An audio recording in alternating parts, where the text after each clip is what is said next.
భగవంతుడి దగ్గర ఆరాధన చేసేటువంటి సమయంలో నాకు ఇది కావాలి నువ్వు అడగకూడదు వాస్తవం. కానీ ఖచ్చితంగా అడగవలసినవి 4 ఉంటాయి. ఆ 4 లేకపోతే మనిషికి జీవితం లేదు. ఆ 4 మనిషి ప్రాణానికి మానానికి సంబంధించిన విషయాలే. మూడోది, ఒకటి వద్దు ఒకటి కావాలి. కీర్తి ప్రతిష్టలు లేకపోయినా పర్వాలేదు, అపకీర్తి అప్రతిష్ట రావద్దు.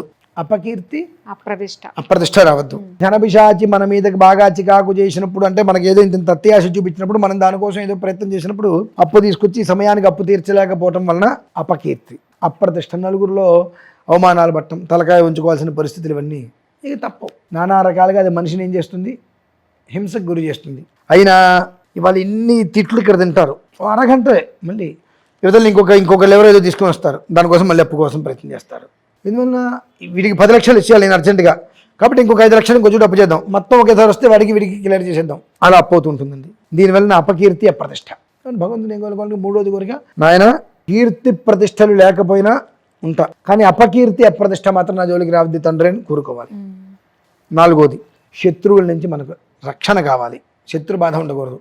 ఏ రకంగా అయినా మనల్ని శత్రువుగా భావించేటువంటి వాడు మన నాశనాన్నే కొడతాడు, మన క్షేమాన్ని కోరడు. మనం సంతోషంగా ఉండాలి, హాయిగా ఉండాలి, ప్రశాంతంగా ఉండాలి అనేటువంటి ఆలోచన ఏ రకంగానూ కూడా చేయడు. ఎదురుగుండా మనకు అన్యాయం చేయకపోయినా ఏదో ఒక రకంగా మంత్రప్రయోగమో తంత్రప్రయోగమో దుష్టంత్ర ప్రయోగాల ద్వారానో ఏదో ఒక రకంగా మనకి కీడు తీసుకొచ్చేటువంటి ప్రయత్నాలు చేస్తారు.